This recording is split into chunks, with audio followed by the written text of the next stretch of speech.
پیارے دوستو السلام علیکم۔ خالی قبر کا راز، ایک حیرت انگیز سچی کہانی جو آپ کی روح کو جھنجھوڑ دے گی۔ کبھی سوچا ہے کہ کوئی قبر خالی رہ سکتی ہے؟ کیا کوئی شخص مرنے کے بعد بھی زمین کے حوالے نہ ہو؟ آج ہم آپ کو ایک ایسی ناقابل یقین کہانی سنانے جا رہا ہوں جسے سن کر آپ کا ایمان تازہ ہو جائے گا۔ یہ صرف ایک کہانی نہیں بلکہ ایک ایسا راز ہے جو سچائی، ایمان اور اللہ کے انصاف کو ثابت کرتا ہے۔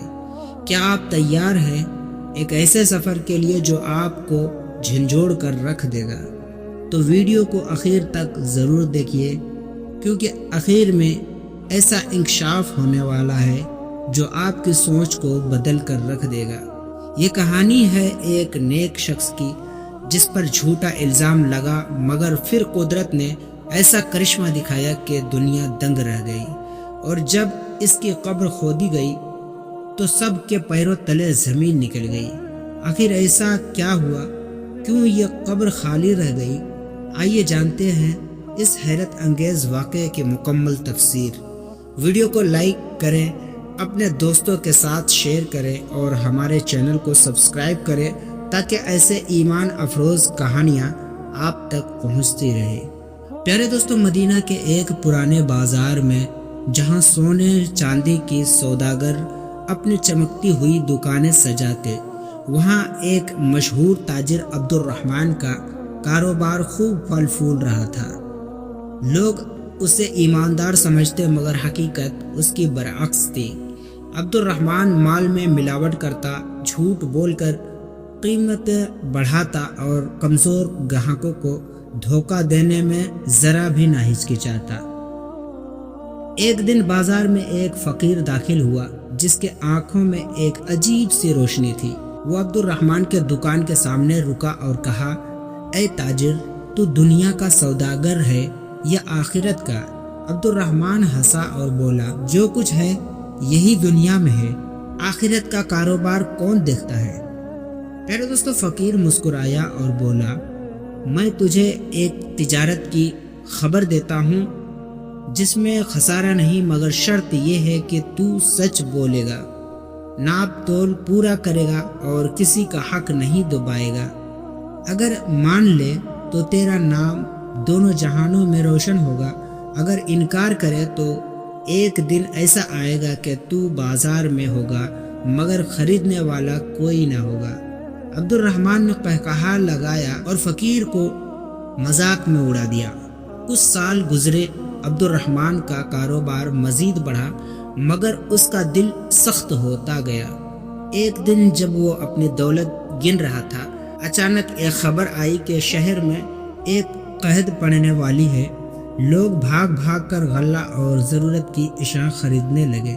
عبد الرحمن نے سوچا کہ موقع اچھا ہے، قیمتیں دگنی کر دو۔ جب قحط آیا، لوگ بھوکے مرنے لگے مگر عبد الرحمن کے گودام بھرے رہے اور قیمتیں بڑھا کر مال بیچتا، مگر پھر بھی نہ جانے کیوں اس کا دل میں بے چین رہنے لگا۔ ایک دن جب اس نے اپنے گودام کا دروازہ کھولا تو دیکھا کہ غلے میں کیڑے پڑے چکے ہیں، کھجوریں سڑ گئی ہے اور سونا بے وقت لگ رہا ہے۔ اسی رات عبد الرحمن کو خواب آیا۔ اس نے دیکھا کہ یہ ایک بڑے بازار میں کھڑا ہے جہاں ہر کوئی آخرت کا سودا کر رہا ہے۔ ایک طرف وہی فقیر کھڑا تھا مگر اس کے ہاتھ میں روشنی کا ترازو تھا۔ اس ترازو میں عبد الرحمن کا سارا مال رکھا گیا مگر وہ اتنا ہلکا تھا کہ جیسے ہوا میں اڑ جائے۔ پھر ترازو میں اس کے دھوکے، جھوٹ اور بے ایمانی کو رکھا گیا اور وہ اتنا وزنی تھا کہ عبد الرحمن زمین میں دھسنے لگا۔ اچانک ایک آواز گونجی، یہ ہے اس شخص کا انجام جو دنیا کے لیے سب کچھ کرتا رہا مگر آخرت کے بازار کو بھول گیا۔ پیارے دوستو، عبد الرحمن گھبرا کر اٹھا، پسینے میں شرابور تھا۔ اس نے فوراً بازار کا رخ کیا، اپنا سارا مال غریبوں میں بانٹ دیا اور مسجد میں جا کر روتا رہا۔ اب وہی عبد الرحمن جو دھوکہ دیتا تھا سب سے زیادہ ایماندار تاجر بن گیا۔ اس کی دکان پر لکھا تھا یہاں سچائی بکتی ہے آخرت سنورتی ہے، اور لوگ دور دور سے اس کے پاس آتے، نہ صرف خریداری کے لیے بلکہ ایمان کی روشنی حاصل کرنے کے لیے۔ یہ کہانی ہمیں یہ سکھاتی ہے کہ دولت کا اصل فائدہ اسی میں ہے کہ اسے نیکی کے لیے استعمال کیا جائے، جو آخرت کے بازار کو بھول جاتا ہے ایک دن دنیا بھی اس کے ساتھ چھوڑ دیتی ہے۔ پیارے دوستو، اور ایک یہ بھی کہانی ہے بصرہ کی ایک نیک دل مگر غریب نوجوان حارث کی ہے، جو دن رات مزدوری کرتا، مگر اس کے سب سے بڑی دولت اس کا ایمان تھا۔ وہ سچ بولتا، حلال کماتا اور دوسروں کی مدد کرنے میں خوشی محسوس کرتا۔ ایک دن شہر میں مشہور ہوا کہ بادشاہ کے خزانے سے سونا چوری ہو گیا اور ہر کوئی چور کی تلاش میں تھا۔ سپاہیوں نے کئی بے گناہوں کو پکڑا مگر کوئی اعتراف نہ کرتا۔ اسی دوران شہر کے رئیس یزید بن قاسم نے حارث پر الزام لگا دیا، کیونکہ وہ ہمیشہ بادشاہ کے دربار کے قریب مزدوری کرتا تھا۔ بادشاہ کو بغیر تحقیق کیے یقین آ گیا اور حکم دیا اگر کل صبح تک خزانہ واپس نہ کیا گیا تو حارث کو سولی دے دی جائے۔ پیارے دوستو، رات کو قید خانے میں حارث نے رو رو کر اللہ سے دعا کی، اے اللہ، تو جانتا ہے میں بے گناہ ہوں، میرا صبر دیکھ اور حق کو ظاہر کر۔ اچانک قید خانے میں ایک نور چمکا اور ایک سفید پوش بزرگ ظاہر ہوئے اور کہنے لگے، اے حارث، اگر تو سچ پر ہے تو گھبرانے کی ضرورت نہیں، بس اپنے دل میں یقین رکھ اور دیکھ کہ اللہ کی قدرت کیسے ظاہر ہوتی ہے۔ اگلی صبح جب حارث کو دربار میں لایا گیا تو سب حیران رہ گئے۔ بادشاہ کی آنکھیں خوف سے پھٹی رہ گئی، کیونکہ خزانے سے چوری شدہ سونے کی تھیلی خود بخود دربار کے بیچوں بیچ پڑے تھے۔ ایک پراسرار آواز گونجی، جو جھوٹے الزام لگاتا ہے وہ خود اپنے جال میں پھنس جاتے ہیں۔ میرے دوستو، رئیس یزید بن قاسم کا چہرہ زرد ہو گیا، حقیقت کھل چکی تھی۔ اس نے اعتراف کیا کہ وہی اصل چور تھا اور حارث کو پھنسانے کی سازش کی تھی۔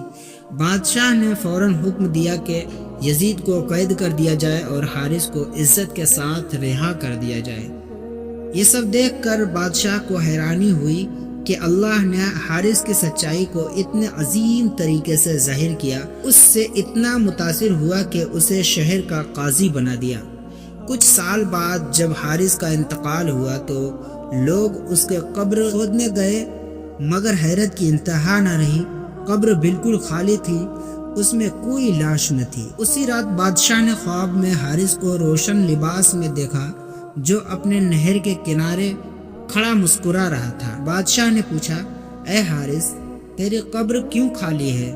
حارث نے مسکرا کر جواب دیا، جو دنیا میں سچ کا ساتھ دیتا ہے اللہ اسے مٹی کے حوالے نہیں کرتا بلکہ جنت میں جگہ دیتا ہے۔ یہ کہانی ہمیں سکھاتا ہے کہ سچائی کبھی ہار نہیں مانتی، چاہے حالات کیسے بھی ہو۔ جو اللہ پر بھروسہ رکھتا ہے وہ ہمیشہ کامیاب ہوتا ہے۔ پیارے دوستو، یہ واقعہ آپ لوگ کو کیسی لگی ہے، کہانی بھی کیسی لگی ہے، یہ آپ لوگ کہہ سکتے ہیں۔ اور اگر آپ لوگوں کو مزید اور بھی کہانیاں سننا پسند کرتے ہیں آپ لوگ، تو اس ویڈیو کو لائک کر کے چینل کو ابھی تک سبسکرائب نہیں کیا تو سبسکرائب ضرور کیجیے گا۔ شکریہ۔